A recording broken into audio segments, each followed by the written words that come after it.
नमस्कार दोस्तों, मैं हूं आकाश और आप सभी का एकाग्रता में बहुत बहुत स्वागत है। जैसे कि आप सभी को पता है कि यह है हमारा पॉलिटी का फिफ्थ लेक्चर।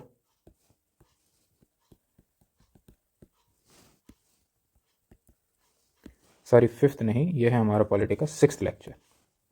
ठीक है, यह है सिक्स्थ लेक्चर और इस सिक्स्थ लेक्चर के अंदर हम कर रहे हैं आज अपॉइंटमेंट से रिलेटेड क्वेश्चंस। राइट, जो कि हमारे कुछ उसके अंदर स्टैट्यूटरी बॉडी आएंगी, कुछ क्वासी जुडिशियल बॉडीज आएंगी, उसके अंदर कुछ कॉन्स्टिट्यूशनल बॉडी आएंगे, लाइक जैसे कैग हो गया, ट्रिब्यूनल्स हो गया, सेंट्रल एडमिनिस्ट्रेटिव ट्रिब्यूनल हो गया। राइट, तो ये सारी सारी हमारी उनके पावर पढ़ेंगे, उनके फंक्शंस पढ़ेंगे, उनकी रिस्पॉन्सिबिलिटीज़ पढ़ेंगे। ऑलराइट, चलिए, उससे पहले जो स्टूडेंट्स नए हैं मैं बता दूं कि हम कर रहे हैं यूपीएससी मेंस कंप्लीट। इससे पहले हमने कंप्लीट GS1 कंप्लीट कर चुका है और अब हम कर रहे हैं GS2। GS2 में इससे पहले हमने ऑलरेडी कर चुका है गवर्नेंस और सोशल जस्टिस। ठीक है, और जो अब हम करने जा रहे हैं वो है पॉलिटी, मतलब जो हम अभी कर रहे हैं, और ये है हमारा पॉलिटी का सिक्स लेक्चर। समझ में आ गया। और इस सिक्स लेक्चर के अंदर मैंने आपको बता दिया हम कर रहे हैं constitutional bodies, statutory bodies, quasi judicial bodies, वो सारे सारे बॉडीज़ हम आज करेंगे। ठीक है, चलिए फिर शुरू करते हैं। हमारा पहला क्वेश्चन क्या है? For achieving the desires objective it is necessary to ensure that the regulatory institutions remain independent and autonomous। सुनते जाना और समझना। अगर समझ में नहीं आया, देखो, पहले क्वेश्चन को पढ़ो, मेरे समझाने से पहले उसको स्टॉप करो और खुद समझने की कोशिश करो, और कोशिश करो कि मैंने इसके अंदर कितने पार्ट बनाए, किससे समझा मैंने। ठीक है, discuss in the light of the experience in recent past. चलिए, क्वेश्चन क्या है? For achieving the desired objective, पहली चीज अचीविंग द डिजायर्ड ऑब्जेक्टिव्स। ठीक है, सबसे पहले तो क्वेश्चन यही आ गया कि डिजायर्ड ऑब्जेक्टिव्स क्या हैं, किसके? रेगुलेटरी इंस्टीट्यूशंस के। तो पार्ट ये आ गया ना। ठीक है, इसको एड्रेस नहीं करेंगे तो मार्क्स नहीं मिलेंगे, मार्क्स कट जाएंगे। ठीक है, कि आप ये सोच रहे हो कि ये जो डॉट डॉट के अंदर है, इसके अंदर आपने सिर्फ ये discuss the light in the experience, ठीक है, सिर्फ आपने ये वाला पार्ट बता दिया कि रेगुलेटरी इंस्टीट्यूशन इंडिपेंडेंट ऑटोनॉमस है। ठीक है, कैसे है, मतलब कैसे होगी, बस ये बता दिया और आपने खत्म कर दिया। नहीं, ऐसा नहीं है, आपको डिजायर्ड ऑब्जेक्टिव बताने पड़ेंगे। ठीक है, और बताने पड़ेंगे डिजायर्ड ऑब्जेक्टिव्स क्या हैं और उसके सामने क्या क्या चैलेंजेस हैं। उसके बाद आप आएंगे कि regulatory institutions remain independent and autonomous कैसे है। ठीक है, हम इसको कैसे इंश्योर करवा सकते हैं, how we ensure the regulatory institutions to be independent and autonomous. ठीक है, समझ में आया। तो तीन हेडिंग में डिवाइड होने वाला है। तो पहला ऑब्जेक्टिव, सॉरी ऑब्जेक्टिव बोल रहा हूँ, डिजायर्ड ऑब्जेक्टिव, दूसरा हमारा चैलेंजेस, और तीसरा हमारा ये इंडिपेंडेंट ऑटोनॉमस कैसे इंश्योर कर सकते हैं। ठीक है, जो चैलेंजेस होंगे उसका कुछ ना कुछ पार्ट जो होंगे वो कहीं ना कहीं इंडिपेंडेंट और ऑटोनॉमस ऑब्जेक्टिव्स हैं। तो ऑब्वियस सी बात है कि चैलेंजेस को सारे हटा देंगे तो उसके हमारे जो ऑब्जेक्टिव्स हैं वो भी फुलफिल हो जाएंगे। ठीक है, तो कहीं ना कहीं थोड़ा मिक्सिंग सा क्वेश्चन आपको दिखने वाला है। चलिए शुरू करते हैं फिर कि रेगुलेटरी बॉडीज़, पहली बात होती कौन सी है? रेगुलेटरी बॉडीज़ वो बॉडीज़ होती हैं जो कि हमारा क्या करती हैं, मॉनिटर करती हैं, गाइड करती हैं, कंट्रोल करती हैं अलग अलग सेक्टर्स को, चाहे वो बैंकिंग हो, इंश्योरेंस हो, एजुकेशन हो, हेल्थ हो। एग्जाम्पल के रूप में सेबी, आरबीआई, फसाई जो कि फूड की है, कंपटीशन कमीशन ऑफ इंडिया और सिडबी। ठीक है, ऑब्जेक्टिव क्या है इनका? ऑब्जेक्टिव है असेसमेंट करना फंक्शंस को और करना उनको रिव्यू करना, चाहे बैंक रिव्यू करना हो, चाहे किसी इंडस्ट्री को रिव्यू करना हो। ठीक है, और दूसरा पीनल एक्शन लेना। ठीक है, जैसे हमारा फूड सिक्योरिटी से रिलेटेड है तो उस पर पीनल एक्शन लेना, या फिर आरबीआई द्वारा बैंक ने कुछ गड़बड़ी करी है तो उनके अगेंस्ट कोई एक्शन लेना। सजेस्ट रेगुलेटरी मेजर्स, यानी कि अभी से बता है आरबीआई क्या सजेस्ट करती है, सेबी क्या सजेस्ट करती है। एनफोर्सिंग लाइसेंस, किसी के पास ये लाइसेंस है या नहीं है, for example food particular chemical उसके लिए यूज़ हो सकता है नहीं हो सकता, ऑब्वियस बात है, फूड फसाई का काम है उसको रेगुलेट करने का। ठीक है, लाइसेंस यानी कि किसको लाइसेंस मिलेगा, किसको लाइसेंस नहीं मिलेगा, किसका, ये आरबीआई का काम है। ठीक है, जैसे एनफोर्सिंग लाइसेंस एंड इंस्पेक्शंस। ठीक, issue guidelines, ensure free and fair market, provide functional and autonomy. ठीक, तो जब भी आप इतने सारे पॉइंट्स लिखो तो रेगुलर ऐसे याद करना थोड़ा मुश्किल हो सकता है, मगर आप ध्यान में थोड़ा सोच के चलो कि हाँ, कि आरबीआई से क्या है, याद रखो कि आरबीआई के क्या क्या फंक्शन थे, हमने इकोनॉमी में पढ़े हैं कि हाँ उसको क्या कर, बैंकिंग को रेगुलेट करना, ठीक है, अगर कुछ गलत है तो उसके अगेंस्ट पिनल एक्शन करना। फसाई का क्या हो सकता है, फसाई का हो सकता है कि हाँ इंस्पेक्शन करने का हो सकता है। तो एक एक दो दो पॉइंट हम इन सब में से निकाल देंगे ना, तो हमारे पॉइंट जनरेट हो जाएंगे एज़ कम्पेयर टू कि हम रेगुलर ये सारे सारे एकदम से पॉइंट याद कर लें। ठीक है, चीज़ें सिंगल सिंगल जाएंगे क्योंकि हमने ये चीज़ पढ़ रखी है, इसके रेफरेंस में चीज़ें हम याद करने की कोशिश करेंगे तो थोड़ा मुझे लगता है जल्दी याद होगा। बाकी आपकी चॉइस है। फिर आता है हमारा रीसेंट चैलेंजेस, कौन कौन से रीसेंट चैलेंजेस हैं। ठीक है, तो पहले चैलेंजेस ऐसे हैं किसी भी ऑर्गेनाइजेशन में, हमेशा मैंने आपको नॉर्मली बताया है कि ये जो चैलेंजेस हैं वो हमेशा होते ही होते हैं। तो अगर कोई भी क्वेश्चन ऑर्गेनाइजेशन से आया और उसके चैलेंजेस के बारे में पूछे तो आपको ये तो लिखना ही है कि हाँ कोई ह्यूमन रिसोर्सेज शॉर्टेज है, बजट नहीं मिलता है, जो स्कोप है जो वर्क का वो कहीं ना कहीं नैरो है, और क्या टेक्नोलॉजिकल सपोर्ट नहीं है, ब्यूरोक्रेटिक हर्डल्स हैं, ठीक है, पॉलिटिकल इंटरफेरेंस बहुत ज़्यादा होता है, ठीक है, पॉलिटिकल बायसनेस बहुत ज़्यादा है अपॉइंटमेंट के अंदर, ठीक है, रेगुलेटरी मेजर्स हैं, स्ट्रक्चरल वीकनेस है, lead to regulatory incapacity. Example के तौर पर हमारा central pollution control board 20% office sanction post line waits, यानी कि सेंट्रल पोल्यूशन कंट्रोल बोर्ड की जो 20% जो पोस्ट हैं वो अभी भी कहीं ना कहीं खाली देखने को मिलती हैं। तो इसके अलावा भी आप कोई ना कोई एग्जाम्पल लिख सकते हो। तो ये तो वो वाले चैलेंजेस हैं जो हर एक के अंदर कहीं पर भी फिट हो जाएंगे और लिख सकते हो आप, चार पांच लिख दो। अलग से जो लिख सकते हो कि हाँ जैसे ये वाला भी फिट हो जाएगा, कन्फ्यूजन एंड रेगुलेशन, हाँ जैसे अवॉइड ऑफ ओवरलैपिंग। देखो ओवरलैपिंग हो सकता है, जैसे फॉर एग्जांपल बहुत सारी ऐसे कि एक ही चीज़ को बहुत ज़्यादा चीज़ें रेगुलेट करती हैं, ठीक है, जैसे किसी एक पर्टिकुलर काम को दो तीन मिनिस्ट्री सब देख रही है, ठीक है, तो ओवरलैपिंग हो गया कि कौन किसी का डायरेक्शन मानेगा कौन किसकी नहीं है, तो ये कहीं ना कहीं प्रॉब्लम देखने को मिलती है। जैसे सेबी और मिनिस्ट्री ऑफ फाइनेंस, ठीक है, इन दोनों का कहीं ना कहीं फाइट रहती है related to ministry of finance related कौन कौन सी चीज़ें होंगी नहीं होंगी, ठीक है, बैटल देखने को मिलती है। टफ लिखा है, TURF टफ। दूसरी कन्फ्यूजन इन रेगुलेशन, यानी कि debate around the appointment of the जजेस लाइक NGAC एक्ट ऑफ 2014, और हमारा अपॉइंटमेंट ऑफ द लोकपाल, ठीक है, इनका कहीं ना कहीं है। और कहते हैं डिसएग्रीमेंट, यानी कि public disagreement with RBI on demonetisation, ठीक है, डीमोनेटाइजेशन के अंदर जो पब्लिक डिसएग्रीमेंट था, मगर ऑब्वियसली बात है सरकार को वो कहीं ना कहीं लेकर आना था, तो उस वक्त जो आरबीआई को पावर तो मिली आरबीआई एक्ट के थ्रू, मगर कहीं ना कहीं उसको जो ऑटोनॉमी है, ठीक है, उसकी ऑटोनॉमी क्वेश्चन हो जाती है कि हाँ उनको पता था कि डिमोनेटाइजेशन से क्या प्रॉब्लम हो सकती है, मगर भी सर क्योंकि सरकार की मंजूरी थी तो वहाँ पर आरबीआई की तो चलेगी नहीं। तो कहीं ना कहीं जो ऑटोनॉमी है वो भी एक तरह से क्वेश्चन देखने को मिलती है। ऑटोनॉमी के क्वेश्चन के ऊपर भी ये बात कर लेते हैं, जैसे हमारा सीबीआई जो है, जो कि एक तरह से एग्जीक्यूटिव ऑर्डर से बनी है हमारे, जो कि कहीं ना कहीं हमारे क्या है स्टैट्यूटरी बॉडी भी कहते हैं हम इसको, वो किसके अंडर बनी है हमारी, Delhi special police establishment act के अंदर बनी है। तो ऑब्वियस बात है स्टैट्यूटरी बॉडी है। तो इस स्टैट्यूटरी बॉडी के लिए क्या बोला है कि सुप्रीम कोर्ट ने बोला है कि CBI is a cage parrot, क्या बोलते हैं एक पिंजरे में बंद क्या है, तोता है। किसने बोला, सुप्रीम कोर्ट ने बोला। Reason being because of its restriction in their powers and also question about their autonomy. तो क्वेश्चन होती है उनकी ऑटोनॉमी, इसलिए ये सारे पॉइंट दिए गए हैं। समझ में आया कि क्या क्या चैलेंजेस हैं और इनके ऑब्जेक्टिव्स क्या हैं। इट इज़ इम्पॉर्टेंट दैट, ये ज़रूरी है, इम्पॉर्टेंट है that remains autonomous and independent, कि वो ऑटोनॉमस रहें और इंडिपेंडेंट रहें, क्योंकि ऑब्वियस बात है जब आप ऑटोनॉमस रहोगे इंडिपेंडेंट रहोगे तो कहीं ना कहीं इस लोगों का ट्रस्ट आपके ऊपर बढ़ेगा, अकाउंटेबिलिटी आपकी बढ़ेगी, आपकी ट्रांसपेरेंसी ज़्यादा बढ़ेगी, पॉलिटिकल इंटरफेरेंस नहीं होगा, ब्यूरोक्रेटिक हर्डल्स नहीं होंगे, और क्या होंगे फास्ट एक्शन लिए जाएंगे, और क्या होंगे रेटेपिज्म नहीं होगा, यानी कि जो स्लो वर्क है फाइल कल्चर वाला काम है कि यहाँ से उधर करना, ठीक है, वो नहीं हो पाएगा, ठीक है, इफ़िशियंसी बढ़ेगी, ठीक है। तो इतने सारे पॉइंट्स तो मैंने ही बता दिए।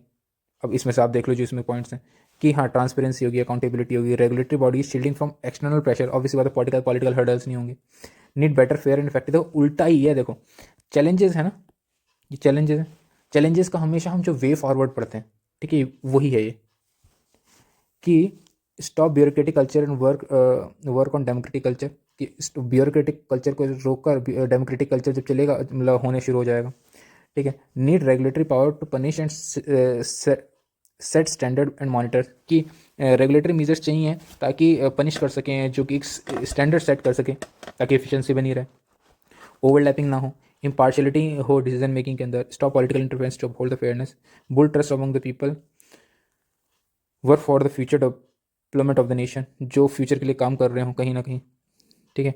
Important for the efficiency work and nation building. Obviously बात है, हमारा एफिशिएंसी बढ़ जाएगी और नेशन बिल्डिंग बढ़ जाएगी। तो नॉर्मल सी चीज़ें आप ऐसे भी याद कर सकते हो, याद करने की भी ज़रूरत नहीं है। जब आप इतने सारे मैंने आपको लेक्चर पढ़ा दिए, आपको ऑब्वियसली बात है अगर आपने अच्छे से रिवीजन किया होगा, सब चीज़ किया होगा, तो आपके दिमाग में कीवर्ड ऑलरेडी बैठ चुके हैं। मैंने 1000 बार बताया होगा, bureaucratic culture, democratic culture, transparency, accountability, इतनी बार चीज़ें बताई होंगी मैंने ये सारी चीज़ें। तो मेन्स इज जस्ट लाइक कि आपको एक चीज़ उठानी है और दूसरे में पुट करनी है, बट क्वेश्चन समझ में आना चाहिए कि कौन सी चीज़ कहाँ लगानी है, ये ज़रूरी है। ठीक है, पॉइंट जनरेट कर लेते हो आप, कोई बड़ी बात नहीं है।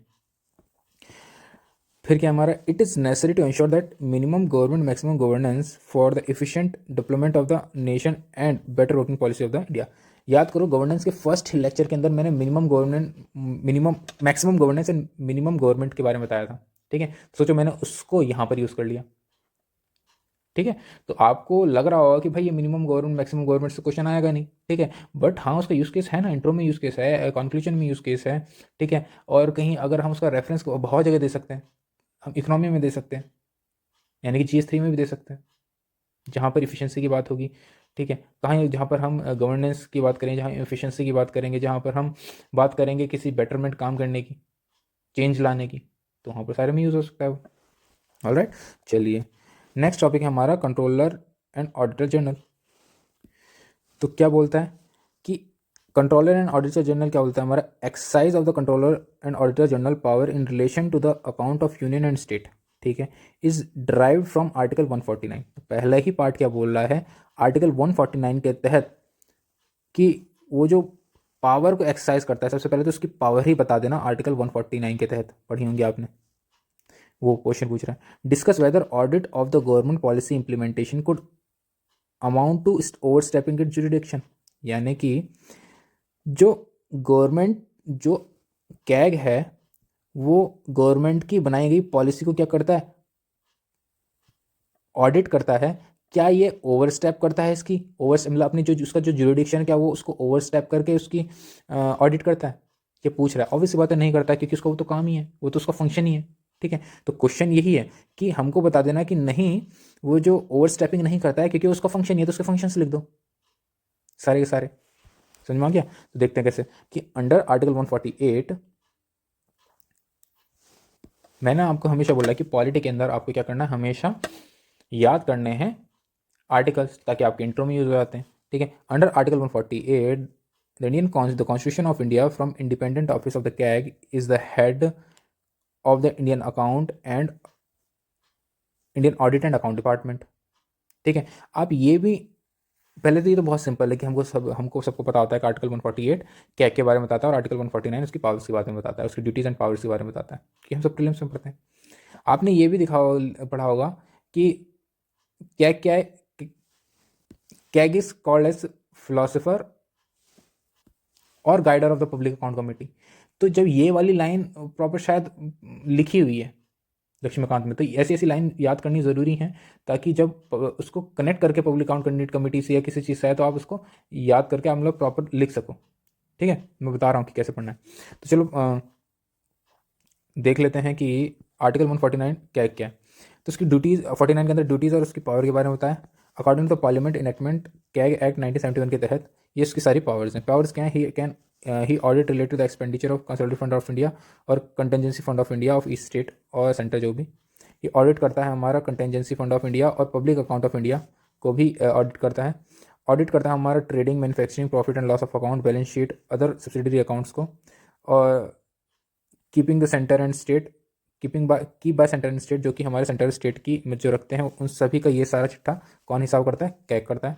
ऑडिट का काम क्या है, receipt of expenditure state and central government. ठीक है, इन सब की क्या करता है हमारा, उसकी रिसिप्ट होती है उसके पास, ऑब्वियसली बात है। The CAG often check whether the government scheme, institution और डिपार्टमेंट्स और even a piece of legislation has been implemented properly. मतलब वो ये तक ध्यान रखता है कि चेक करता है कि जो गवर्नमेंट की पॉलिसी है क्या वो ढंग से इंप्लीमेंट हो रही है, नहीं हो रही है। फॉर एग्जांपल मनरेगा की जो एज अ पॉलिसी है उसके अंदर कितना पैसा आ रहा है, कितना पैसा जा रहा है। ठीक है, सर्व शिक्षा अभियान के अंदर कितना पैसा आ रहा है, आपको कितना पता है। जब हमने किया था 2G स्कैम जो हुआ था, वो कहीं ना कहीं कैग की ही देन था, सही नहीं उजागर किया था।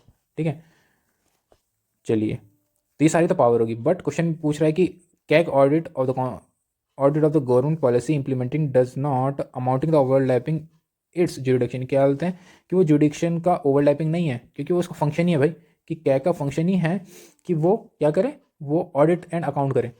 ठीक है, तो उसका फंक्शन क्या है, the CAG was created to audit all the government departments and making report to the panchayat. ठीक है, इवन जो कैग होता है ना, कैग वो पंचायत के अकाउंट को भी डील करता है, पंचायत और म्यूनसिपैलिटी की। बताना मेरे को कमेंट में कि कौन सा आर्टिकल है जहाँ पर पंचायत के कैग ऑडिट करता है, कौन से आर्टिकल में बोलते हैं।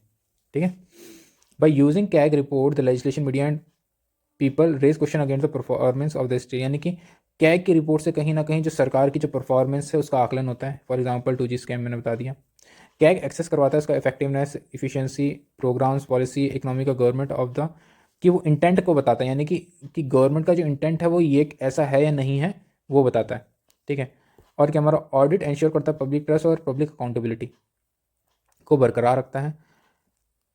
KG basin gas field allocation report by CAG, example आप इसको याद रख लेना, कोई और भी एग्जाम्पल आप वो भी देख लेना।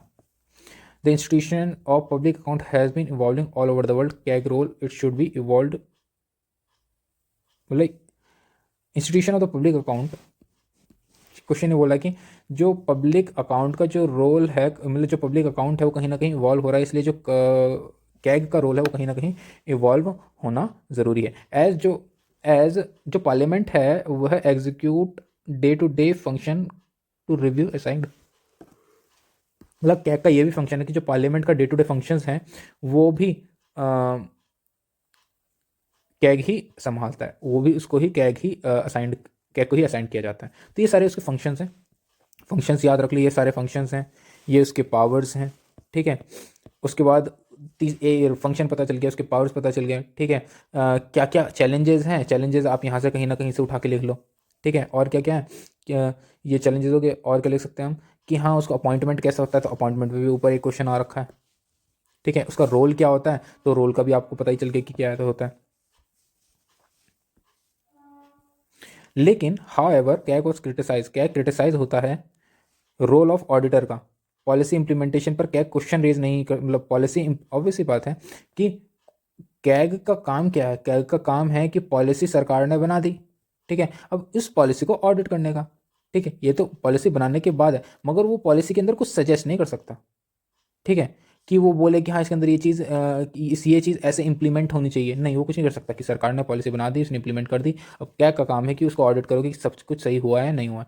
तो कहीं ना कहीं ये कैग की जो लिमिटेशंस है, हाँ ये क्वेश्चन ये भी आ सकता है, हाउ एवर की फंक्शन तो है मगर उसके कुछ लिमिटेशंस भी हैं, लिमिटेशन से रिलेटेड कोई क्वेश्चन आ जाए तो इसमें ये वाले पॉइंट हो जाएंगे। ठीक है, कैग फोकस करता है evaluation of the outcomes of the policy implementation, यानी कि जो पॉलिसी इंप्लीमेंटेशन के बाद जो आउटकम बचाना उसके ऊपर इवेल्युएट करता है। Question the policy, not questioning of the policy, यानी कि जो पॉलिसी है उसके ऊपर क्वेश्चन नहीं करता है, जो भी थोड़ी देर पहले बताया मैंने। कैग इंटरफेयर नहीं करता गवर्नमेंट की पॉलिसी मेकिंग प्रोसेस के अंदर, रोल केवल असेसमेंट का होता है, चाहे वो गवर्नमेंट पॉलिसी इंप्लीमेंटेशन इफेक्टिवली हो या ना हो। ठीक है, कि गवर्नमेंट पॉलिसी बेहतर हो रही है नहीं हो रही है उसको, उससे कुछ मतलब नहीं, उसका मेन रोल है कि वो उसको असेसमेंट करे, that's it. Hence, CAG can be certainly test to, question बोल रहे थे कैग कैन सर्टेनली, कि कैग जो होता है निश्चित रूप से पॉलिसी को उसी हिसाब से इंप्लीमेंट करता है as the way being implemented. ठीक है, मतलब वो पॉलिसी को उसी हिसाब से ऑडिट करता है जिस हिसाब से वो इंप्लीमेंट की गई हो, simple. In the long run the CAG objective is to report the make the government stronger not weaker, कि मेन काम कैग का यही होता है कि वो गवर्नमेंट को सपोर्ट करे, उसको एफिशिएंट बनाए और उसका जो पैसा कहाँ जा रहा है उसका हिसाब रखे, दैट्स इट। तो ऐसे कंक्लूजन में आप लिख सकते हो। नाउ सेकंड क्वेश्चन है कि the controller and auditor general CAG has vital role to play, important role होता है उसका। ठीक है, explaining how this reflected in the method and terms of appointment as well as the range of power he exercise. Obviously बात है, एक question power के बारे में पूछ लिया, उसका दूसरा रोल के बारे में पूछ लिया। ठीक है, दूसरा अपॉइंटमेंट के बारे में पूछ लिया। ठीक है, चलिए पहला हमारा रोल, देखो नॉर्मल 148 का इंट्रो लिख सकते हैं या फिर लिख सकते हैं guardian of public purse, guide friend and philosopher of public account committee, या फिर ऐसा करके ले सकते हैं। तो 2 इंट्रो है, मैंने दोनों इंट्रो आपको बता दी, थोड़ी देर पहले यही बताया था मैंने, अभी भी यही बता रहा हूँ। तो रोल ऑफ कैग में क्या लिखेंगे, जो वही हमने थोड़ी देर पहले की, गवर्नमेंट कॉपरेशन लाइक, गवर्नमेंट को कॉपरेट करता है, जैसे सिमिलर आरबीआई और कंसल्ट, मतलब गवर्नमेंट को कॉर्पोरेट करता है, कोऑपरेट करता है, जैसे ऑडिट करने में, जैसे कंसोलिडेटेड फंड ऑफ इंडिया और आरबीआई को, इन सबको क्या करने में, ऑडिट करने में। कॉन्फ़िगरेशन स्टेट ऑल्सो, मतलब सिंपल सी बात है, हमने थोड़ी देर पहले जो पढ़ा ना कि ऑडिट करता है कंसोलिडेटेड फंड ऑफ इंडिया को, ठीक है। डिफरेंट स्टेट एंड सेंटर से रिलेटेड जो भी चीज़ें हैं उनके उनके जितने भी खर्चे हैं, चाहे वो पॉलिसी से रिलेटेड हो, चाहे एडमिनिस्ट्रेशन से रिलेटेड हो, उनको क्या करता है हमारा, ऑडिट करता है, चाहे पब्लिक अकाउंट कमेटी हो, ठीक है। तो वो सारी चीज़ें करता है। रिस्पॉन्सिबल टू द पार्लियामेंट है, agent of the parliament, conduct audit and expenditure of the behalf of the parliament, ठीक है। ये पढ़ लिया हमने already. Headed by entire accountant department, मतलब जितने भी एंटायर अकाउंट डिपार्टमेंट है उनको क्या करता है, हेड करता है। समझ में आया? अब देख लो कैसे अपॉइंट किया जाता है। ओथ प्रेसिडेंट दिलवाते हैं, 6 साल का टर्म होता है, या और 65 साल का ये मतलब एज होनी चाहिए, मतलब जो पहले हो जाए वो, मतलब आपको दे फॉर एग्जांपल आपकी 62 साल एज है, और आपको फिर कितने 3 साल आपको मिलेंगे, कितने हेड बनने के लिए, मतलब चीफ या ऑडिटर जनरल बनने के लिए। रिमूवल क्या है हमारा, कि इन कैपेसिटी और मिसबिहेवियर, ये और बता दो कि इन कैपेसिटी एंड मिसबिहेवियर और किसका रिमूवल प्रोसेस में आता है, कि किसको इनकैपेसिटी एंड मिसबिहेवियर के रूप में हमारा उसको रिमूव किया जा सकता है। ज़रूर बताइएगा, ये भी आपका क्वेश्चन है। रेजिग्नेशन किसको देता है हमारा, giving to the president of India, और सैलरी क्या है, कंसोलिडेटेड फंड ऑफ इंडिया से मिलती है, decided by the parliament, decide करता है, similar to that of supreme court जज। चलो यहीं पर आंसर आ गया है, इसको हमेशा कंपेयर किया जाता है हमारा सुप्रीम कोर्ट जज, इनकैपेसिटी बिहेवियर भी हमारा क्या है, सुप्रीम कोर्ट जज का, ठीक है। चलो मैंने बता ही दिया। नाउ नेक्स्ट क्वेश्चन आता है हमारा, नेक्स्ट क्वेश्चन है हमारा related to the duty of the CAG is not merely to ensure the legality of the expenditure but also the property comment। Okay ठीक है, सबसे पहले तो हम लिखे देंगे कि कैग का रोल क्या है in the legality of the expenditure. वैसे ये जो रोल हमने देखा है ना, तो ये रोल यही है एक्चुअल में, जो हमने थोड़ी देर पहले पढ़ा था। तो पहली बात है, कैग का रोल क्या है, to ensure legality of the expenditure. तो हम यही सारे जो फंक्शन है ना, यही सारे लिखेंगे कैग का रोल, ठीक है। तो ये याद करो, आपका काम हो जाएगा। CAG also as a property of expenditure, यानी कि जो कैग है वो खर्चे की सही जानकारी को भी सुनिश्चित करता है, ठीक है, कि कितना खर्चा हुआ है, कितना खर्चा नहीं हुआ। अब ये कैसे एक्सप्लेन करेंगे कि beyond legality expenditure it is also assessing whether the expenditure justified और नॉट। की ऑब्वियसली बात है, कितना आपने खर्चा किया, केवल वो यही नहीं देखता, ठीक है, वो ये भी देखता है कि आपने जो खर्चा किया है वो सही है या गलत है, ये भी देखता है वो, कि जस्टिफाइड है या नहीं है। कि आपने बनाने में तो 100 रुपये लगे थे, बट आपने 1000 रुपये दिखा दिए, ये कैसे दिखा दिए, ठीक है। तभी तो 2G स्कैम जो आया था वो कैग द्वारा ही एक्सपोज था, किया गया था। तो CAG report on the Ayushman Bharat question on over price expenditure fund management. जैसे हमारा आयुष्मान भारत के अंदर जो प्राइवेट जो हमारे जितने भी गवर्नमेंट हॉस्पिटल्स हैं, मतलब जो प्राइवेट हॉस्पिटल्स हैं, वो क्या करते हैं, इन्फ्लेटेड पूरा पूरा मेडिसिन का जो पूरा बजट बनता है ओवर प्राइस करके एक्सपेंडिचर करके दिखा देते हैं, और कहीं ना कहीं सरकार से क्या करते हैं, पैसा ऐंठ लेते हैं। तो उन सबका एक्सपेंडिचर भी उसी काम, कि सरकार का कितना पैसा गया, कि कहाँ से क्या हुआ, ये सब। Efficient use of public fund, की पब्लिक फंड का जो इफिशिएंट यूज़ हो रहा है नहीं हो रहा है। Check on misuse of discretionary power like MNREGA fund allocation, की ऑब्वियसली बात है कि डिस्क्रिशनरी पावर का, आपका जो डिस्क्रिशनरी पावर है उनका मिसयूज़ तो नहीं हो रहा है, कि आप ढंग से मनरेगा का जो फंड है उसको अलोकेट कर रहे हो नहीं कर रहे हो। प्रिवेंटिंग वेस्टफुल एक्सपेंडिचर, जो एक्सपेंडिचर को वेस्ट ना हो पाए ये भी इसको प्रिवेंट करता है। Should waste and excise efficient of fund usage, क्या आप उसको बेहतर मैनेज कर पा रहे हो या एक्साइज कर पा रहे हो नहीं कर पा रहे हो। Enhanced government accountability, ensure legality of the property, ensure accountability and transparency and responsible governance, promoting public trust, CAG auditing PM care fund, ठीक है। एक तरह से हमारा पीएम केयर फंड है उसको भी ऑडिट करता है, जिससे क्या होता है, हमारी पब्लिक ट्रस्ट भी बेहतर होती है, ठीक है। समझ में आ गया। तो जो कैग का चैप्टर है हमने सारा का सारा पढ़ लिया। अगर हम कैग के बारे में देखा जाए तो हमने क्या क्या पढ़ा, कैग के बारे में हमने पढ़ा है, कैग CAG कैग के बारे में हमने पढ़ा है कि उसका अपॉइंटमेंट कैसा हुआ है, उसका रोल क्या है, उसका फंक्शंस क्या हैं, उसको कैसे, उसके कुछ चैलेंजेस हैं वो हमने पढ़े थे। ठीक है, तो ये सारे के सारे हेडिंग में हमने क्वेश्चन के रूप में हमने पढ़ लिया है। ठीक है, समझ में आ गया। चलिए,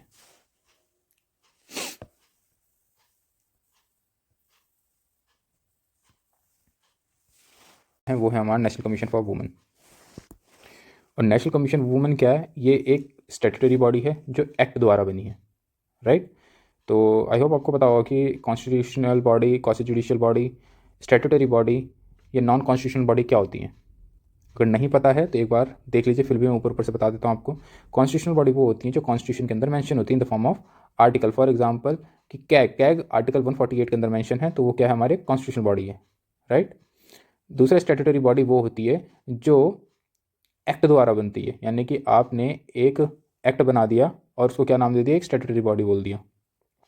तीसरी चीज़, क्वासी जुडिशियल बॉडी जो होती है, क्वासी जुडिशियल यानी कि ऑब्वियसली बात है जिसका काम जुडिशियली, जुडिशियल तो होता ही है but it is not mandatory कि उसके अंदर एक जुडिशियल पर्सन ही बैठे। ऑलराइट, जुडिशियल पर्सन से मतलब वहाँ पर जैसे ट्रिब्यूनल्स हो गए, ट्रिब्यूनल के अंदर केवल, tribunal is a quasi judicial body, तो पता होगा आप सभी को। तो जो ट्रिब्यूनल है वो क्वासी जुडिशियल बॉडी है। और क्वासी जुडिशियल बॉडी का के अंदर क्या होता है कि उसके अंदर मैंडेटरी नहीं है कि कोई जज ही बैठे। ठीक है, उसके अंदर कोई एग्जीक्यूटिव हेड भी बैठ सकता है, लाइक कोई इनकम टैक्स कमिश्नर है या फिर इन्वायरमेंटलिस्ट कोई है वो बैठ सकता है। फॉर एग्जांपल अगर इन्वायरमेंट के ऊपर कोई केस चल रहा है चीज़ों को इससे रिलेटेड, तो वो चीज़ हो सकती है। ठीक है, कि इट इज़ नॉट मैंडेटरी कि जज ही बैठे उस चीज़ को सॉल्व करने के लिए, बट हाँ it is subjected to judicial review also, कि हाँ अगर आपको ट्रिब्यूनल का चीज़ें पसंद नहीं आई तो आप फर्दर सुप्रीम कोर्ट के अंदर क्या कर सकते हो, अपील कर सकते हो। ठीक है, या फिर हाई कोर्ट के अंदर अपील कर सकते हो, समझे। बट हाँ लोअर कोर्ट के अंदर अपील नहीं करते हो। तो क्वेश्चन भी यही आता है कि हमारा कि हाउ कि जो ट्रिब्यूनल है कहीं ना कहीं बाईपास कर देता है ऑर्डिनरी कोर्ट्स को और डायरेक्ट क्या कर देता है, मतलब ऑब्वियसली बात है जहाँ पर ट्रिब्यूनल के लोगों को पसंद नहीं आया कोई केस, ठीक है, तो वो क्या करता है कि लोग क्या जाएंगे, या तो हाई कोर्ट पे जाएंगे या फिर सुप्रीम कोर्ट पे जाएंगे। बट जाना तो क्या चाहिए पहले, और लोअर कोर्ट पे जाना चाहिए, फिर हाई कोर्ट, फिर सुप्रीम कोर्ट। तो क्वेश्चन ये आता है कि कैसे वो ऑर्डिनरी कोर्ट को बाईपास करके हायर कोर्ट्स पे ऊपर चले जाता है। ठीक है, जो जिनकी पेटिशन होती है, अगर उनको समझ में नहीं आती उनकी बात, ये जैसा करते हैं ना कि पहले लोअर कोर्ट जाते हैं, फिर हायर कोर्ट जाते हैं, नहीं समझ में आता तो फिर सुप्रीम कोर्ट जाते हैं, फिर सुप्रीम कोर्ट का जो भी मानना होता है फाइनल होता है और बाइंडिंग होता है। समझ में आया, हल्का फुल्का जितना भी समझ में आया होगा क्वेश्चन के रूप में हम देख लेंगे। फिलहाल इतना समझ में आ गया कि सारी सारी जितनी भी बॉडी होती हैं वो क्या होती हैं।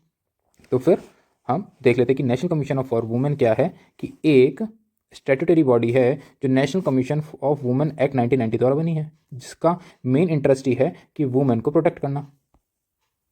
ठीक है, या उनके इंटरेस्ट में काम करना। तो क्वेश्चन क्या बोल रहा है, is the national commission of women is able to strategise and tackle the problem that women face. कि जो नेशनल कमीशन ऑफ वुमेन है वो कैसे जो एबल, मतलब कैसे जो वुमेन है उनकी प्रॉब्लम को फेस करने में या समझने में, ठीक है, कि एबल है, सक्षम है, नहीं है, ठीक है, एट बोथ पब्लिक और प्राइवेट स्फेयर के अंदर। ठीक है, तो इसके बारे में अपनी अपनी टिप्पणियां देनी है। ठीक है, कि पब्लिक स्फेयर में कि नेशनल कमीशन फॉर वुमेन क्या काम करता है, ठीक है, प्राइवेट स्फेयर में या ऐसा कोई भी काम क्या करता है जहाँ पर वो पब्लिक और प्राइवेट स्फेयर के अंदर कहाँ पर वुमेन को प्रोटेक्ट करता है। ऑलराइट, समझ में आया कि जैसे कि प्राइवेट स्फेयर के अंदर जैसे डोमेस्टिक वायलेंस होता है, और क्या होता है हमारा डाउरी लिया जाता है, उनको मार दिया जाता है, वगैरह वगैरह जितनी भी सारी चीज़ें हैं। ठीक है, तो ये सारी चीज़ें प्राइवेट स्टडीज़ के अंदर प्रॉब्लम जो फेस कर रही हैं वुमेन, तो नेशनल कमीशन के लिए क्या करता है। ठीक है, at the same time private sphere, public sphere के अंदर like women at the work place क्या इशू फेस करती है, उनके लिए क्या कर रहा है। अदर देन दिस और सारी चीज़ें क्या कर रहा है वुमेन के लिए, वो हमसे क्वेश्चन पूछा है, but related to more focusly towards public and private इस पे। चलिए, NCW has been able to protect women rights at both level, public as well as private level. At private level पे क्या करता है हमारा कि जैसे केसेस क्या होता है हमारे डोमेस्टिक वायलेंस और डाउरी रिलेटेड होते हैं, और पब्लिक पे जैसे sexual abuse, women at work place पे सेक्सुअल अब्यूज़ होते हैं। Equal opportunity has been address to the, मतलब ऑब्वियसली बात है कि इक्वल अपॉर्चुनिटी की बात करते हैं। जैसे हमारा वो हो जाता है कि जब as a women who is married and अगर उनको लीव चाहिए होती है whenever they are pregnant, तो उनको 6 मंथ की लीव चाहिए होती है। ठीक है, कि गवर्नमेंट ने रूल बना रखा है। तो जब कंपनी को पता चलता है कि हाँ ये मैरिड हो गई हैं, अब दे कंसीव अ बेबी, तो एट द सेम टाइम वो क्या करते हैं, उसको फायर कर देते हैं। ठीक है, तो ये जो क्यों, क्योंकि उनको 6 महीने की उनको सैलरी देनी पड़ेगी, क्योंकि वो लीव लेंगे, तो इससे पहले उनको क्या कर देते हैं, फायर कर देते हैं। तो वही चीज़ है कि इक्वल अपॉर्चुनिटी होनी चाहिए, या फिर आपने ग्लास सीलिंग वाली चीज़ होगी कि हाँ पोटेंशियल उसमें ज़्यादा था, बट हाँ उसको ज़्यादा पोस्ट एज अ मेल है तो उसको अच्छी पोस्ट मिल गई, वुमेन को नहीं मिली। ठीक है, या फिर सेम पोस्ट के अंदर सैलरी डिफरेंसेस देखने को मिल रहे हैं। तो बहुत सारे इश्यूज़ हैं जो फेस करती है वुमेन, तो उसके लिए commission propose Hindu marriage act 1955 and medical treatment pregnancy act 1971 और आईपीसी 99। तो ये सारे सारे एक्ट बना रखे हैं, कमीशन के प्रपोजल्स हैं, और उसके बिहाफ पर चीज़ें क्या करता है हमारा नेशनल कमीशन फॉर वुमेन, क्या करता है, प्रॉब्लम को एड्रेस करता है। NCW provide legal aid and guidance to women, चाहे कौन कौन सी प्रॉब्लम, चाहे वायलेंस हो, हरासमेंट हो, या डिस्क्रिमिनेशन हो। NCW रिसेंटली स्टेबलाइज जैसे Jammu Kashmir cell and Ladakh to address women, Jammu Kashmir और लद्दाख के अंदर इस्टेब्लिश किया सेल को to address the women complaint, ताकि वो वुमेन कंप्लेंट्स को ले सकें। NCW receive large number of complaints of women violence of women in the Manipur, example के तौर पे है। ठीक है, कैसे हरासमेंट, तो ये सारे सारे एग्जाम्पल हैं कि कहाँ कहाँ उसने केसेस देखे हैं, क्या क्या लिए हैं, क्या क्या चेंजेस करवाए हैं। NCW अंडरटेक टेकन ऐसे डिटेक्ट वायलेंस, तो वो भी देखता है। सपोर्ट लॉज जैसे implementation and enforcement related to women rights such as protection of the women for domestic violence, sexual harassment of women at the workplace, जो भी ऊपर हमने पढ़ा ये वाला चीज़। Review of the existing laws provision of the constitution, यानी कि वो एग्जिस्टिंग लॉज को रिव्यू करता है, laws affecting the women and recommend amendments. NCW recommend policy and legal amendment, example recommendation against the triple तलाक and dowry prohibition act. Looking to the complaints tackle suo motu, obviously बात है, complaint देख के वो क्या करता है, suo motu लेता है। पार्टिसिपेट एंड एडवाइस करता है on the planning process and social economic development of the women. ठीक है, वो पार्टिसिपेट करता है, एडवाइस करता है, प्लानिंग करता है, किससे रिलेटेड, ताकि वुमेन का क्या सोशल इकोनॉमिक डेवलपमेंट हो सके। ठीक है, तो ये सारी सारी तो public, for example existing law को चेंज करवाना, ठीक है, सोशल इकोनॉमिक डेवलपमेंट के देखना, प्राइवेट और जो जो प्रॉब्लम्स फेस कर रही हैं वो करना, एग्जांपल ग्रुप में हमने वो साइड देख लिया, रिकमेंडेशंस देना।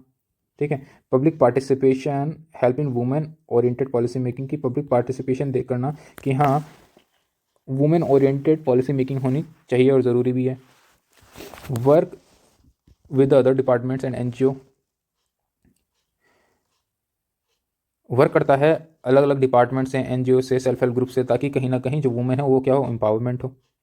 कौन कौन से चैलेंजेस हैं जो फेस करता है, देखो मैंने ऑर्गेनाइजेशन है तो थोड़े बहुत तो चैलेंज वही है कि हाँ रिसोर्सेज की कमी है, और ओवरलैपिंग है, जुडिक्शन का ओवरलैपिंग है, और क्या हमारा इंफ्रास्ट्रक्चर इशू है, ह्यूमन रिसोर्स का इशू है, स्टाफ शॉर्टेज है, जो ग्रांट यूनियन के ऊपर डिपेंडेंट है, कंप्लीट ऑटोनॉमी नहीं है, और ब्यूरोक्रेटिक कहीं ना कहीं पॉलिटिसाइजेशन है। ठीक है, तो ये सारे वही है। देखिए NCW faces shortfall of shortage of staff and resources dependent on grant of union, independent representation of marginalise women including from lower caste tribes and religious minorities. NCW outreach efforts of open limited. ठीक है, इनका जो outreach है बहुत ज़्यादा कहीं ना कहीं लिमिटेड रहता है, क्योंकि बहुत सारे ऐसे इश्यूज़ हैं जो टैकल नहीं हो पाते हैं, और ज़्यादातर वही इशू टैकल हो पाते हैं जो कि कहीं ना कहीं लाइमलाइट में हो। It only gives attention to those cases which are in limelight, dominated from political and bureaucratic classes। कहीं ना कहीं ये डोमिनेटेड होते हैं किससे, पॉलिटिकली और ब्यूरोक्रेटिकली क्लास से डोमिनेटेड होते हैं। नाउ अब क्या है हमारा, हाउ टू जनरेट प्रोग्राम, ओ ठीक है, कि कैसे,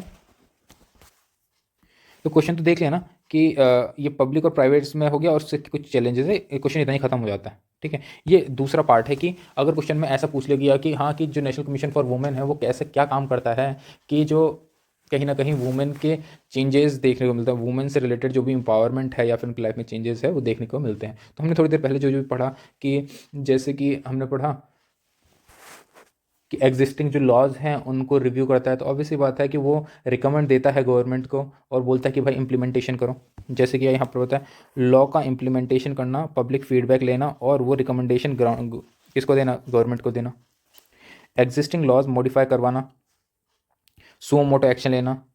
ठीक है, कंपनी के अंदर जो भी चीज़ें चल रही हैं उसके अंदर हस्तक्षेप करना, cognizance. Public sphere proper implementation of the law and mechanism, ठीक है, पब्लिक स्फेयर के अंदर जो लॉ है, जो भी गवर्नमेंट द्वारा बनाए गए हैं, उसको प्रॉपर तरीके से क्या करना, इम्प्लीमेंट करना। प्राइवेट स्फेयर के अंदर जो कंप्लेन है उनको रजिस्टर करना, combined with the departments, sensitivity training, work with the local government and, जैसे कि यहाँ पर लिखा था ना, हम क्या काम करना कि इन सब के साथ काम करना, सेम वही चीज़ है। तो सेम, अब दूसरा आता है हमारा चैलेंजेस, ठीक है। तो अब ये तो वही वाला पार्ट हो गया कि मैंने इसी को शॉर्ट करके यहाँ लिख लिया, ठीक है। अब इसी के चैलेंजेस मैंने क्या लिख लिया, यहाँ लिख लिए शॉर्ट में। तो ये समझ ले कि आप इतना याद रख लोगे तो पूरा पूरा क्वेश्चन हो जाएगा, ठीक है। तो ये वाला जो पार्ट है वो यही है, वेट, ये वाला जो पार्ट है वो यही है, ठीक है। और जो ये वाला पार्ट है वो ये रहा। तो आप केवल सिर्फ इतना भी याद कर लोगे, इनफ रहेगा। यहाँ से लेकर यहाँ तक रखो, बस सेम ही है जो ऊपर पढ़ाया था मैंने। दूसरी चीज़ ये कि which steps are required for constitutionalisation of a commission, कि कौन कौन which step are to be, कौन से स्टेप ज़रूरी हैं कि एनसीडब्ल्यू के कॉन्स्टिट्यूशनलाइजेशन होने में, किसको एज अ कॉन्स्टिट्यूशनल बॉडी बना दिया जाए। Do you think imparting constitutionality of the National Commission for Women would ensure greater gender justice and empowerment of empowerment in India, कि आपको ये ये लगता है कि अगर उसको हम कॉन्स्टिट्यूशनलिटी मतलब दे देंगे तो कहीं ना कहीं जो जेंडर जस्टिस है वो बेहतर तरीके से और बेहतर होगा, मतलब एम्पावरमेंट देखी जाएंगी इंडिया के अंदर, ठीक है। तो यहाँ कॉन्स्टिट्यूशनलिटी के ऊपर क्वेश्चन पूछ दिया गया। तो ऑब्वियसली बात है, अगर कॉन्स्टिट्यूशनलिटी प्रॉप्ट कर देंगे तो उसको क्या होगा कि उसकी भी कुछ अथॉरिटीज़ रहेंगी, वो सो मोटो ले सकती है तो वो भी ले सकती है, बट हाँ उसकी एक अपनी ऑटोनॉमी रहेगी, लीगल बैकिंग रहेगी, ठीक है। सरकार के ऊपर निर्भर नहीं रहना पड़ेगा, क्योंकि ऑब्वियसली बात है उसको कंसोलिडेटेड फंड से चीज़ें आएंगी फिर, ठीक है। जैसे for example legal legal legal power मिल जाएगी, legal power of ability to summon within the policy police officer take legal action against the complaints, power of civil court हो जाएगी to safeguard the women interest, ठीक है। More autonomy to regulate the procedure, यानी कि autonomy आ जाएगी। Mandated reports discuss the parliament and increase the women voice जो बढ़ेगी, वुमेन वॉइस है, ठीक है। पार्लियामेंट का वुमेन वॉइस बढ़ेगा। फिर क्या था हमारा, रिसोर्स ऑफ कैपेसिटी इंक्रीज हो जाएगी, great visibility and awareness, legal backing and enforceability, ये सारी चीज़ें क्या हो जाएंगी। तो देखो वो सारे काम जो एक कॉन्स्टिट्यूशनल बॉडी कर सकती है वो सारे सारे वो ये भी कर पाएगी। जब ये कर पाएगी तो क्या क्या देखने को मिलेगा कि अब देखो क्या क्या स्टेप हो सकते हैं। ऑब्वियसली पहले ड्राफ्ट प्रपोजल किया जाएगा, कॉन्स्टिट्यूशनल अमेंडमेंट किया जाएगा, अप्रूव किया जाएगा, हाउस अप्रूव करेंगे दोनों हाउस के इसके, रेक्टिफिकेशन किया जाएगा, ठीक है, और प्रेसिडेंट असेसमेंट होगा, ठीक है। तो इसका सेकंड व्यू भी दे सकते हैं कि वे फॉरवर्ड अपनी तरफ से कि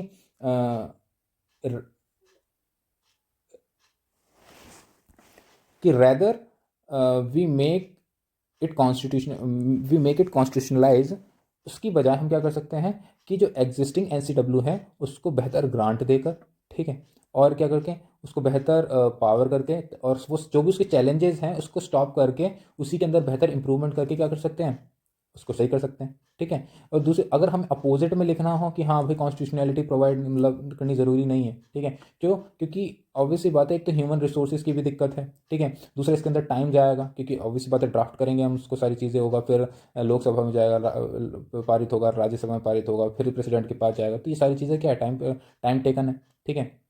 ऊपर इसके अंदर पार्लियामेंट के अंदर इसकी बात होगी, ठीक, जब बात होगी तो कहीं ना कहीं जो मेन इंपॉर्टेंट जो इंपॉर्टेंट कीमती वक्त है इसमें जाने की बजाय बाकियों में जाएगा, मतलब बाकियों का जो टाइम है वो ये लेगा। ऑब्वियसली मतलब मेन एक ही शब्द आ गया कि टाइम, टाइम की एक प्रॉब्लम है।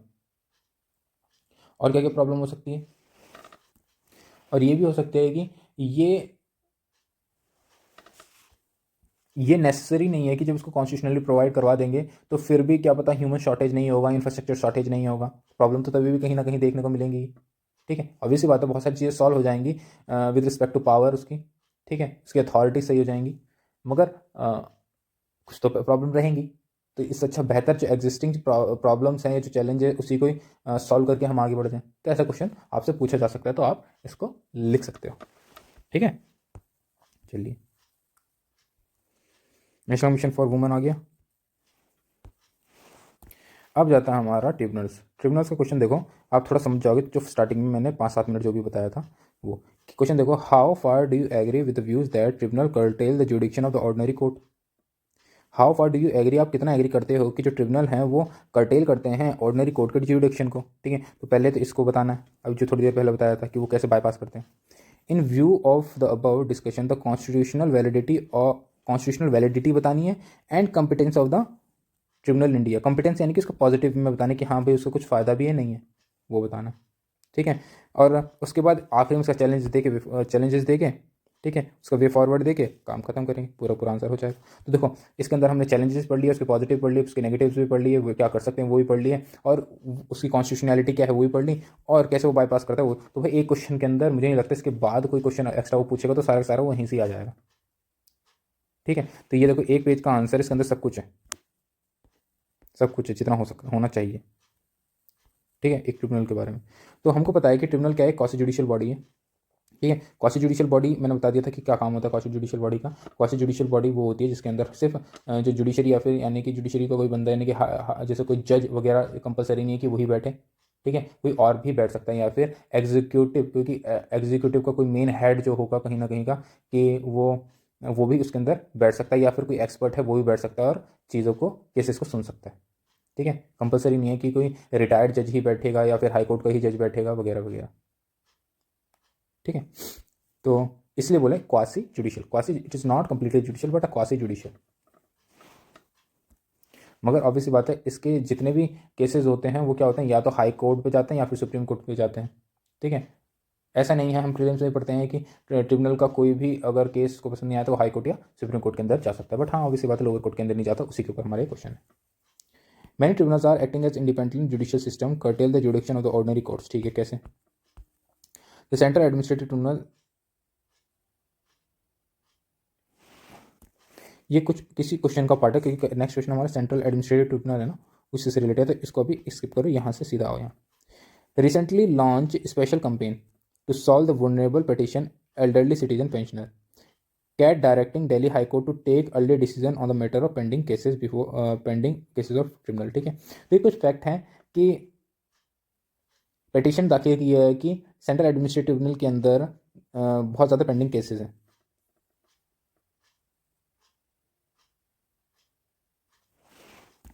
सेंट्रल एडमिनिस्ट्रेटिव ट्रिब्यूनल जो है, ठीक है, freed from the technical rules of Indian evidence act and CrPC act. ठीक है, मतलब उससे क्या है, मुक्त है, वो फ्री है उससे, इन दोनों एक्ट से। मगर लेकिन उसके अंदर कुछ ना कुछ सिविल कोर्ट की पावर भी है। ठीक है, कौन से केस के अंदर? अजीत सिंह जन जनुजा केस 1997 के तहत। ठीक है, तो ये तो वो चीज़ होगी, नॉर्मल एज ए फैक्ट के थ्रू हमने ये चीज़ बता दी। ठीक है, शुरुआत यहाँ से होती है कि जो कहीं ना कहीं जो बाईपासिंग होता है वो पहली बार क्वासी जुडिशियल है, तो यहाँ पर जो क्वेश्चन बैठता है सबसे पहले डॉक्ट्राइन ऑफ सेपरेशन का बैठता है।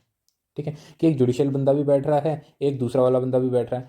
तो यहाँ पर हमको पता है कि एग्जीक्यूटिव का काम हमारा एडमिनिस्ट्रेशन का होता है, और जुडिशरी का काम जुडिशियल प्रोसीडिंग का चीज़ों को करने का होता है। ठीक है, बट यहाँ पर तो दोनों मिल गए, तो कहीं ना कहीं ये क्या हो रहा है, हमारा सेपरेशन ऑफ पावर वायलेशन हो रहा है।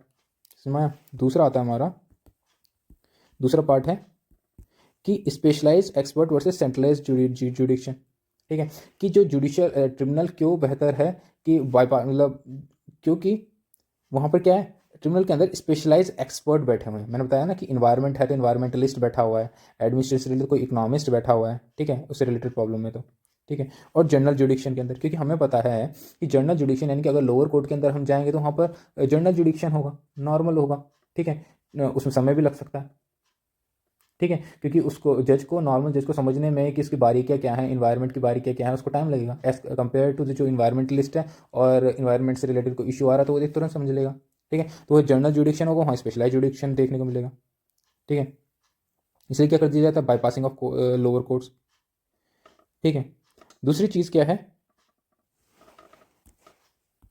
ठीक है, तो ये वाला पॉइंट याद रख लेना, ये वाला पॉइंट याद रखना, ये ऐड ऑन कर लेना, ये वाला ऐड ऑन कर लेना एक्स्ट्रा। ये रहा तीसरा पॉइंट है, tribunal replace higher courts for dispute under the company act, competition act, SFBI act और इलेक्ट्रिसिटी एक्ट। अगर इससे रिलेटेड चीज़ें होंगी तो क्या कर देता है, बाईपास कर देता है। और क्या मतलब रिप्लेस कर देता है हाई कोर्ट को, यानी कि हाई कोर्ट की बजाय कहा जाता है ट्रिब्यूनल के अंदर पास जाते हैं। Bypassing of higher courts, अगर कौन कौन सी चीज़ें प्रॉब्लम आएगी, नेशनल ग्रीन ट्रिब्यूनल, ठीक है, allow appeal to go directly to the supreme court और बाईपासिंग हाई कोर्ट, ठीक है। कभी कभी ऐसा भी करता है कि वो हाई कोर्ट के पास ना जाकर डायरेक्ट बाईपास करके हाई कोर्ट को सुप्रीम कोर्ट के भी पास जाया जा सकता है, ठीक है। और क्या है, appeals, appeal against the tribunal decision are usually heard by higher tribunals और हाई कोर्ट्स, जो फर्दर लिमिट करता है jurisdiction of the ordinary court. कि ऑब्वियसली बात है, अगर हमें अपील लेनी है ट्रिब्यूनल के अगेंस्ट तो फिर क्या करेंगे, मतलब उससे सेटिस्फाई नहीं है उसके डिसीजन से, तो हम क्या करेंगे, फर्दर डिसीजन लेंगे हाई कोर्ट के अंदर, कहाँ नहीं जाएंगे, ऑर्डिनरी कोर्ट के अंदर जाएंगे, तो फिर कहीं क्या हो जाएगा, हमारा बाईपास हो जाएगा। एक्सक्लूसिव जुडिक्शन, यानी कि tribunal have exclusive jurisdiction of the certain disputes, limit the role of ordinary courts, ठीक है। यहाँ फॉर एग्जांपल रिवर ड्यूस, जो फर्स्ट टाइम मैंने आपको बताया था वही चीज़ है कि एक तरह से क्या बात कर रहे हैं यहाँ पर भी, स्पेशलाइज्ड और जनरलाइज्ड वर्क की बात कर रहे हैं। फिर आता हमारा constitutional validity of the tribunal, tribunal stabilise under article 323A and 323B, ठीक है। कॉन्स्टिट्यूशनल वैलिडिटी प्राप्त हुई कि इसके अंदर स्टेब्लिश हुआ है। और क्या हुआ है, एक्सक्लूसिव जुडिक्शन पावर है, constitutional added through 42 constitutional amendment act, यानी कि 42 कॉन्स्टिट्यूशनल अमेंडमेंट जब हुआ था तो उसके अंदर ऐड हुआ था। Appointment process and service condition under the control of executive, जो अपॉइंटमेंट प्रोसेस है, सर्विस कंडीशन है, वो सब कुछ किसके कंट्रोल के अंदर है, एग्जीक्यूटिव के कंट्रोल के अंदर है। L Chandrarao Kumar case 1997, supreme court ने वर्डिक्ट दिया कि कॉन्स्टिट्यूशनल वैलिडिटी है अंडर आर्टिकल, ठीक है, कि कॉन्स्टिट्यूशनल वैलिडिटी प्राप्त हो जाएगी इसके अंदर, ये सारा मतलब उसको कॉन्स्टिट्यूशनलिटी प्राप्त है, ये वर्क डेटा मतलब उससे रिलेटेड केस है। और कोई केस याद आ रहा हो तो आप वो भी लिख सकते हो, कोई वो नहीं है। कॉम्पिटेंस की पूछा था कि ऑब्वियसली बात है, ट्रिब्यूनल के पास जाएंगे तो हाई कोर्ट के पास तो वैसे बहुत ज़्यादा पेंडिंग केसेस हैं। अब कोई इन्वायरमेंट से रिलेटेड या कोई पॉलिसी बनी है, वहाँ पर मान ली अरावली का हिसाब है, ठीक है, केस जाएगा, क्योंकि ये बात है किसका, इन्वायरमेंट से रिलेटेड है, तो जाएगा केस कोई भी चीज़ अगर ट्रिब्यूनल में जाता है तो ऐसी सिचुएशन में क्या होगा कि अगर वहाँ पर इन्वायरमेंटलिस्ट बैठे हैं तो वो उसको पास कर सकते हैं, या फिर छोड़ मतलब मना कर सकते हैं, या फिर उसके पास सीधा जाएगा सुप्रीम कोर्ट में जाएगा केस, ठीक है। दूसरी चीज़ ये भी हो सकती है, नेशनल ग्रीन ट्रिब्यूनल में क्या होता है कि मान लो कोई कंपनी है, इंडस्ट्री है, ठीक है, वो इन्वायरमेंट नॉर्म्स फॉलो नहीं कर रही है, तो इस सिचुएशन के अंदर क्या होगा, उसके ऊपर कंपनी के अंदर केस होगा, ठीक है। केस होगा, जब केस जाएगा ऑब्वियसली बात है फिर तो कंपनी ठप हो जाएगी इतने टाइम तक, ठीक है। तो कोशिश ये की जाती है कि जल्दी से जल्दी क्या हो, चीज़ें देखने को जल्दी से जल्दी जो हमारा डिसीजन है वो लिया जाए, वरना तो हमको नॉर्मल कोर्स के अंदर तो कई साल लग जाते हैं, ठीक है। तो या तो मना किया जाए या तो फिर पास किया जाए, तो इसलिए क्या घूम फिर के बात हुई है कि स्पीडी जस्टिस देखने को मिलता है। जैसे हमारा NGT national green tribunal, NCLAT और CAT central administrative tribunal. Specialisation है, थोड़ी देर पहले मैंने बता दिया था, एक्सपर्ट बैठते हैं। रिड्यूस बर्डन और जुडिशरी का बर्डन बढ़ता है, लगभग 5, अब ये तो चेंज होकर लगभग 5 करोड़ केसेज हैं, ठीक है। फिर आता हमारा disposal rate in sometimes are very high, ठीक है, लगभग कितना 94%। डिस्पोजल रेट से मतलब क्या है कि मतलब इतनी जल्दी निपटा देता है, मतलब इतनी परसेंट है कि जिसने वो केसेस को निपटाए मतलब सॉल्यूशन दिए हैं। Address wide range of issues and evolving dispute, address करता है वाइड रेंज ऑफ इश्यूज और इवॉल्विंग, जो फ्यूचर इवॉल्विंग डिस्प्यूट्स हैं उनको देखता है। Contribute to the legal system efficiency, ठीक है, जो लीगल अभी बताया ना कि कोई भी प्रॉब्लम है उसको फास्टली हैंडल करता है, कहीं ना कहीं उसकी इफिशिएंसी भी बेहतर देखने को मिलती है। बट कुछ चैलेंजेस भी हैं, ठीक है, कुछ अच्छी चीज़ होंगी तो कुछ चैलेंजेस भी होंगे, जैसे कि ट्रिब्यूनल जो है वो कोर्ट की तरह एक्सेसिबल नहीं है। ऑल इंडिया केवल 40 ही बेंच बैठती हैं ट्रिब्यूनल के अंदर, पूरी कंट्री के अंदर। Tribunal not strict procedure, flexibility in work led to pendency of cases, ठीक है, यहाँ पर भी कहीं ना कहीं पेंडेंसी ऑफ केसेस देखने को मिलती है। लैक ऑफ इंफ्रास्ट्रक्चर है, अनसेटिस्फैक्ट्री सर्विस कंडीशन है, delay in engineered by the lawyer, ठीक है, बहुत सारे डिले देखने को मिलते हैं। Large number of vacancy in the tribunal के अंदर बहुत ज़्यादा वैकेंसी है, स्टाफ प्रॉब्लम है, वही सारी एज एन ऑर्गेनाइजेशन जो मैंने हमेशा बताया है क्या प्रॉब्लम हो सकती है वो होती है।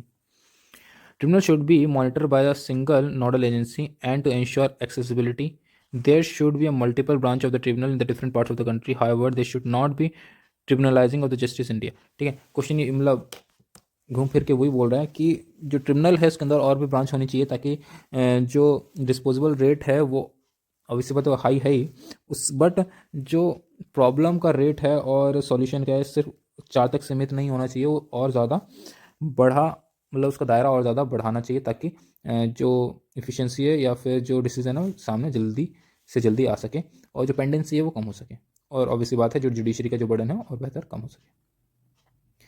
राइट, आई होप आपको समझ में आया होगा लेक्चर। तो हमने सारी चीज़ें कर ली, ठीक है, ये ओके। तो कुछ ही पार्ट्स बचे हैं, इससे ज़्यादा मुझे नहीं लगता कोई और बचा है बहुत। वैसे स्पीकर भी मेरे को पढ़ाना था, बाकी हम इसके बाद करेंगे सारी चीज़ें। कैग है, कैग तो पढ़ा दिया था मैंने, स्पीकर है, राज्यसभा है, डिप्टी स्पीकर है, ठीक है। तो ये सारी चीज़ें थी। आई होप आपको जो लेक्चर में पढ़ा रहा हूँ समझ में आ रहा होगा। कमेंट सेक्शन में मेरे को ज़रूर बताना कि और क्या बेहतर करने की ज़रूरत है कि और ज़्यादा अच्छे तरीके से आपको ये चीज़ समझ में आए। राइट, इतना ज़रूर मैं बोलूँगा कि इवन आप 2025 का भी पेपर उठा के देखोगे और जो मैं चीज़ें करवा रहा हूँ उसको कंपेयर करके देखोगे तो मैक्सिमम क्वेश्चन आप सॉल्व करने की पोजीशन पे होगे सिर्फ PYQ के बेसिस पर, ठीक है। और यहाँ तो मैंने सिर्फ PYQ करवाया नहीं है, मैंने तो स्टैटिक पोर्शन भी करवाया। तो ऑलमोस्ट जो कि मेरा लगभग 140 प्लस GS1 में बैठता है, लगभग 140 से ज़्यादा ही, इवन ज़्यादा ही होगा, GS2 के अंदर बैठता है, ठीक है, क्वेश्चंस करवाना। तो मुझे नहीं लगता इतना ज़्यादा कोई कर रहा होगा या कोई करवा रहा होगा। इतना ही कर लो, वो भी शॉर्ट नोट्स के अंदर, लेस देन लगभग मेरे कितने वन GS1 के कितना 120 पेजेस का, और ये भी कितना 120 पेजेस का, ऑलमोस्ट इक्वल टू कि एक पेज के अंदर एक क्वेश्चन लिखा, ठीक है। तो इसी के हिसाब से आप देख लो, ठीक है। तो फिर बाकी कल करते हैं नेक्स्ट लेक्चर के अंदर। तब तक के लिए जय हिंद, जय Bharat, thank you so much.